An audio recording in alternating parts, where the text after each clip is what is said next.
ओम शांति। आज 28 जनवरी 2025 के साकार बाप दादा के मधुर महावाक्य है। बाबा ने कहा, मीठे बच्चे, पास विद ओनर होना है तो श्रीमत पर चलते रहो। कुसंग और माया के तूफानों से अपनी संभाल करो।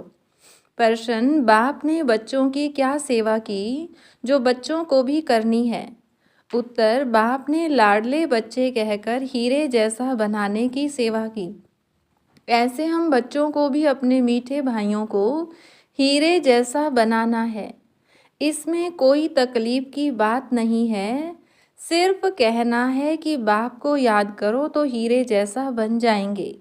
प्रश्न दूसरा, बाप ने कौन सा हुक्म अपने बच्चों को दिया है? उत्तर, बच्चे, तुम सच्ची कमाई करो और कराओ। तुम्हें किसी से भी उधार लेने का हुक्म नहीं है। गीत, इस पाप की दुनिया से दूर कहीं ले चल। ओम शांति। नई दुनिया में चलने वाले मीठे मीठे रूहानी बच्चों प्रति बाप गुड मॉर्निंग कर रहे हैं।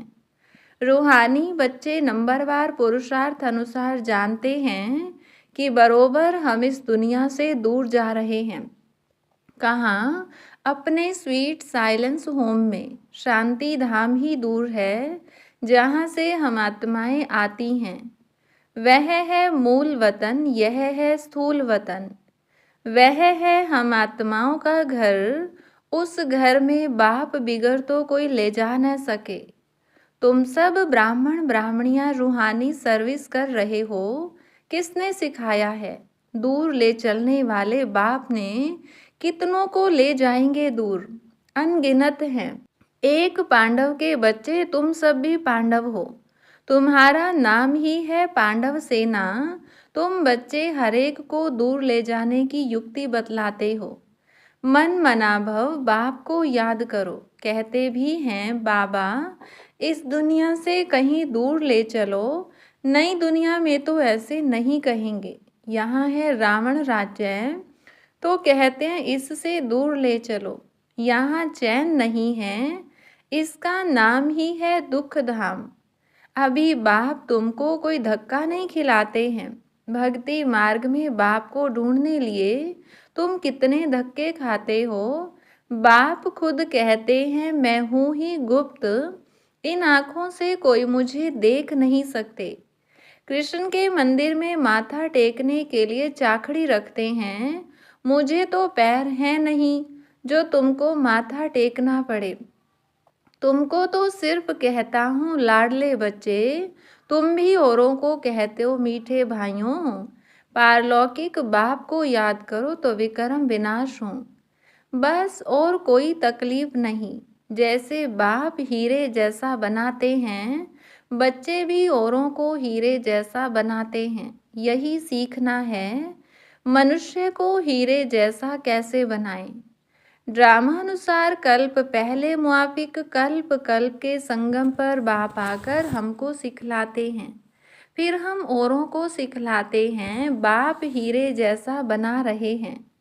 तुमको मालूम है, खोजों के गुरु आगा खां को सोने चांदी हीरो में वजन किया था। नेहरू को सोने में वजन किया था। अब वह कोई हीरे जैसा बनाते तो नहीं थे। बाप तो तुमको हीरे जैसा बनाते हैं। उनको तुम किसमें वजन करेंगे? तुम हीरे आदि क्या करेंगे? तुमको तो दरकार ही नहीं। वो लोग तो रेस में बहुत पैसे उड़ाते हैं, मकान प्रॉपर्टी आदि बनाते रहते हैं। तुम बच्चे तो सच्ची कमाई कर रहे हो। तुम कोई से उधार लो तो फिर 21 जन्म के लिए भरकर देना पड़े। तुम्हें किसी से उधार लेने का हुक्म नहीं है। तुम जानते हो इस समय है झूठी कमाई जो खत्म हो जाने वाली है। बाबा ने देखा यह तो कौड़ियाँ हैं, हमको हीरे मिलते हैं, तो फिर यह कौड़ियाँ क्या करेंगे? क्यों न बाप से बेहद का वर्षा लेवें। खाना तो मिलना ही है। एक कहावत भी है, हाथ जिनका ऐसे, पहला पूर्व मना पहला नंबर वह पा लेते हैं। यानी जिनका देने वाला हाथ होता है। बाबा को शराफ भी कहते हैं ना, तो बाप कहते हैं तुम्हारी पुरानी चीज़ें एक्सचेंज करता हूँ, कोई मरता है तो पुरानी चीज़ें करनी घोर को देते हैं ना। बाप कहते हैं मैं तुमसे लेता क्या हूँ, यह है सिंपल देखो। द्रौपदी भी एक तो नहीं थी ना, तुम सब द्रौपदियाँ हो। बहुत पुकारती हैं बाबा हमको नगन होने से बचाओ। बाबा कितना प्यार से समझाते हैं बच्चे, यह है अंतिम जन्म पवित्र बनो। बाप कहते हैं ना बच्चों को कि मेरे दाढ़ी की लाज रखो, कुल को कलंक नहीं लगाओ। तुम मीठे मीठे बच्चों को कितना फख्र होना चाहिए। बाप तुमको हीरे जैसा बनाते हैं, इनको भी वह बाप हीरे जैसा बनाते हैं। याद उनको करना है। यह बाबा ब्रह्मा कहते हैं मुझे याद करने से तुम्हारे विक्रम विनाश नहीं होंगे। मैं तुम्हारा गुरु नहीं हूँ, वह हमको सिखलाते हैं, हम फिर तुमको सिखलाते हैं। हीरे जैसा बनना है तो बाप को याद करो। बाबा ने समझाया है भक्ति मार्ग में भल कोई देवता की भक्ति करते रहते हैं, फिर भी बुद्धि दुकान धंधे आदि तरफ भागती रहती है, क्योंकि उससे आमदनी होती है। बाबा अपना अनुभव भी सुनाते हैं कि जब बुद्धि इधर उधर भागती थी तो अपने को चमाट मारता था। यह याद क्यों आते हैं? तो अब हम आत्माओं को एक बाप को ही याद करना है, परंतु माया घड़ी घड़ी बुला देती है, घूसा लगता है, माया बुद्धियोग तोड़ देती है। ऐसे ऐसे अपने साथ बातें करनी चाहिए। बाप कहते हैं अब अपना कल्याण करो तो दूसरों का भी कल्याण करो। सेंटर्स खोलो। ऐसे बहुत बच्चे बोलते हैं बाबा फलानी जगह सेंटर खोलूं। बाप कहते हैं मैं तो दाता हूँ, हमको कुछ दरकार नहीं। यह मकान आदि भी तुम बच्चों के लिए बनाते हैं ना। शिव बाबा तो तुमको हीरे जैसा बनाने आए हैं। तुम जो कुछ करते हो वह तुम्हारे ही काम में आता है। यह कोई गुरु नहीं है जो चेला आदि बनावे। मकान बच्चे ही बनाते हैं अपने रहने के लिए। हाँ, बनाने वाले जब आते हैं तो खातिरी की जाती है कि आप ऊपर में नए मकान में जाकर रहो। कोई तो कहते हैं हम नए मकान में क्यों रहें, हमको तो पुराना ही अच्छा लगता है। जैसे आप रहते हो हम भी रहेंगे। हमको कोई अहंकार नहीं है कि मैं दाता हूँ। बाप दादा ही नहीं रहते तो मैं क्यों रहूं? हमको भी अपने साथ रखो। जितना आपके नज़दीक होंगे उतना अच्छा है। बाप समझाते हैं जितना पुरुषार्थ करेंगे तो सुख धाम में उच्च पद पाएंगे। स्वर्ग में तो सब जाएंगे ना। भारतवासी जानते हैं भारत पुण्य आत्माओं की दुनिया थी, पाप का नाम नहीं था। अभी तो पाप आत्मा बन गए हैं। यह है रावण राज्य। सतयुग में रावण होता नहीं, रावण राज्य होता ही है आधा कल्प बाद। बाप इतना समझाते हैं तो भी समझते नहीं। कल्प कल्प ऐसा होता आया है, नई बात नहीं। तुम प्रदर्शनियां करते हो, कितने ढेर आते हैं। प्रजा तो बहुत बनेगी, हीरे जैसा बनने में तो टाइम लगता है। प्रजा बन जाए वह भी अच्छा। अभी है ही कयामत का समय, सबका हिसाब किताब चुकतू होता है। 8 की माला जो बनी हुई है वह है पास विद ऑनर्स की। 8 दाने ही नंबर 1 में जाते हैं, जिनको ज़रा भी सजा नहीं मिलती है, कर्मातीत अवस्था को पा लेते हैं। फिर है 108 नंबर वार तो कहेंगे ना। यह बना बनाया अनादि ड्रामा है, जिसको साक्षी होकर देखते हैं कि कौन अच्छा पुरुषार्थ करते हैं। कोई कोई बच्चे पीछे आए हैं, श्रीमत पर चलते रहते हैं। ऐसे ही श्रीमत पर चलते रहें तो पास विद ऑनर्स बन 8 की माला में आ सकते हैं। हाँ, चलते चलते कभी ग्रहचारी भी आ जाती है। यह उतराई चढ़ाई सबके आगे आती है। यह कमाई है, कभी बहुत खुशी में रहेंगे कभी कम। माया का तूफान अथवा कुसंग पीछे हटा देता है, खुशी गुम हो जाती है। गाया भी हुआ है संग तारे कुसंग बोरे। अब रावण का संग बोरे, राम का संग तारे। रावण की मत से ऐसे बने हैं, देवताएं भी वाम मार्ग में जाते हैं। उन्हों के चित्र कैसे गंदे दिखाते हैं, यह निशानी है वाम मार्ग में जाने की। भारत में ही राम राज्य था, भारत में ही अब रावण राज्य है। रावण राज्य में 100% दुखी बन जाते हैं।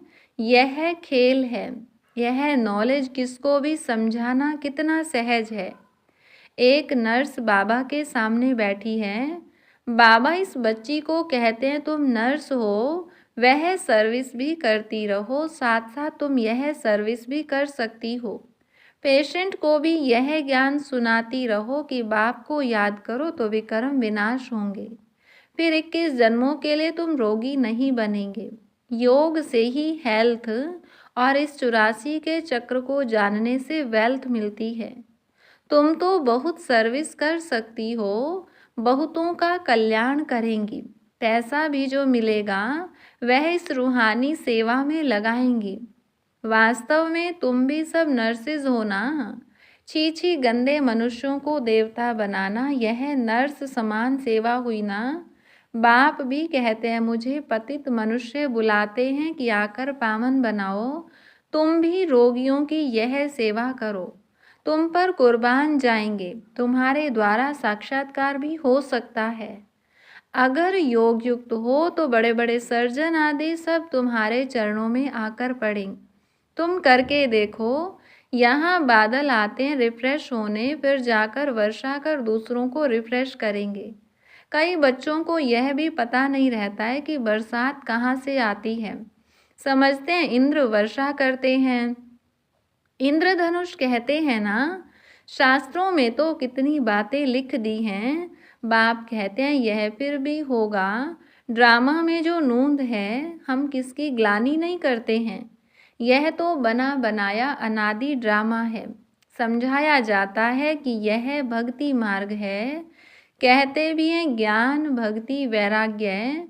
तुम बच्चों को इस पुरानी दुनिया से वैराग्य है। आप मुए मर गई दुनिया, आत्मा शरीर से अलग हो गई तो दुनिया ही खल्लास। बाप बच्चों को समझाते हैं, मीठे बच्चे पढ़ाई में गफलत मत करो, सारा मदार पढ़ाई पर है।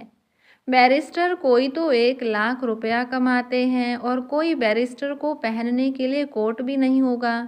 पढ़ाई पर सारा मदार है। यह पढ़ाई तो बहुत सहज है। स्वदर्शन चक्रधारी बनना है, अर्थात अपने 84 जन्मों के आदि मध्य अंत को जानना है। अभी सारे झाड़ की जर्जरीभूत अवस्था है, फाउंडेशन है नहीं, बाकी सारा झाड़ खड़ा है। वैसे यह आदि सनातन देवी देवता धर्म जो था, थुर था, वह अभी है नहीं। धर्म भ्रष्ट कर्म भ्रष्ट बन गए हैं। मनुष्य किसको सद्गति दे नहीं सकते। बाप बैठ यह सब बातें समझाते हैं। तुम सदा के लिए सुखी बन जाते हो, कभी अकाले मृत्यु नहीं होगा। फलाना मर गया यह अक्षर वहाँ होता नहीं, तो बाप राय देते हैं, बहुतों को रास्ता बताएंगे तो वह तुम पर कुर्बान जाएंगे। किसको साक्षात्कार भी हो सकता है। साक्षात्कार सिर्फ एम ऑब्जेक्ट है, उसके लिए पढ़ना तो पड़े ना। हम पढ़ने बिगर थोड़े बैरिस्टर बन जाएंगे। ऐसे नहीं कि साक्षात्कार हुआ माना मुक्त हुए। मीरा को साक्षात्कार हुआ, ऐसे नहीं कि कृष्णपुरी में चली गई। नोंधा भक्ति करने से साक्षात्कार होता है। यहाँ फिर है नोंधा याद। सन्यासी फिर ब्रह्म ज्ञानी तत्व ज्ञानी बन जाते हैं। बस ब्रह्म में लीन होना है। अब ब्रह्म तो परमात्मा नहीं है। अब बाप समझाते हैं, अपना धंधा आदि शरीर निर्वाह के लिए भल करो, परंतु अपने को ट्रस्टी समझकर, तो उच्च पद मिलेगा। फिर ममत्व मिट जाएगा। यह बाबा लेकर क्या करेंगे। इसने तो सब कुछ छोड़ा ना। घर बार व महल आदि तो बनाना नहीं है। यह मकान बनाते हैं क्योंकि ढेर बच्चे आएंगे। आबू रोड से यहाँ तक क्यों लग जाएगी। तुम्हारा अभी प्रभाव निकले तो माथा ही खराब कर दे। बड़े आदमी आते हैं तो भीड़ हो जाती है। तुम्हारा प्रभाव पिछाड़ी में निकलना है, अभी नहीं। बाप को याद करने का अभ्यास करना है ताकि पाप कट जाएं। ऐसे याद में शरीर छोड़ना है। सतयुग में शरीर छोड़ेंगे, समझेंगे एक छोड़ दूसरा नया लेंगे। यहाँ तो देह अभिमान कितना रहता है, फर्क है ना। यह सब बातें नोट करनी और करानी है। औरों को भी आप समान हीरे जैसा बनाना पड़े। जितना पुरुषार्थ करेंगे उतना उच्च पद पाएंगे। यह बाप समझाते हैं, यह कोई साधु महात्मा नहीं है। यह ज्ञान बड़ा मजे का है, इसको अच्छी रीति धारण करना है। ऐसे नहीं बाप से सुना फिर यहाँ की यहाँ रही। गीत में भी सुना ना, कहते हैं साथ ले जाओ। तुम इन बातों को आगे नहीं समझते थे, अब बाप ने समझाया है तब समझते हो। अच्छा, मीठे मीठे सिकिलधे बच्चों प्रति माता पिता बाप दादा का याद प्यार और गुड मॉर्निंग। रूहानी बाप की रूहानी बच्चों को नमस्ते। रूहानी बच्चों की रूहानी बाप दादा को नमस्ते। धारणा के लिए मुख्य सार। पहली पॉइंट, पढ़ाई में कभी गफलत नहीं करनी है। स्वदर्शन चक्रधारी बनकर रहना है। हीरे जैसा बनाने की सेवा करनी है। दूसरी पॉइंट, सच्ची कमाई करनी और करानी है। अपनी पुरानी सब चीज़ें एक्सचेंज करनी है। कुसंग से अपनी संभाल करनी है। वरदान, जहान के नूर बन भक्तों को नज़र से निहाल करने वाले दर्शनीय मूरत भव। सारा विश्व आप जहान के आँखों की दृष्टि लेने के लिए इंतज़ार में है। जब आप जहान के नूर अपनी संपूर्ण स्टेज तक पहुँचेंगे, अर्थात संपूर्णता की आँख खोलेंगे, तब सेकंड में विश्व परिवर्तन होगा। फिर आप दर्शनीय मूर्त आत्माएं अपनी नज़र से भक्त आत्माओं को निहाल कर सकेंगी। नज़र से निहाल होने वालों की लंबी क्यू है, इसलिए संपूर्णता की आँख खुली रहे। आँखों का मलना और संकल्पों का गुटका व झुटका खाना बंद करो, तब दर्शनीय मूर्त बन सकेंगे। स्लोगन, निर्मल स्वभाव निर्माणता की निशानी है। निर्मल बनो तो सफलता मिलेगी। मनसा द्वारा सकाश देने के लिए पॉइंट है, मन बुद्धि को एकाग्र करने के लिए मन मनाभव के मंत्र को सदा स्मृति में रखो। मन मनाभव के मंत्र की प्रैक्टिकल धारणा से पहला नंबर आ सकते हो। मन की एकाग्रता अर्थात एक की याद में रहना, एकाग्र होना, यही एकांत है। जब सर्व आकर्षणों के वाइब्रेशन से अंतर्मुख बनेंगे, तब मनसा द्वारा पूरे विश्व को सकाश देने की सेवा कर सकेंगे। अच्छा, ओम शांति।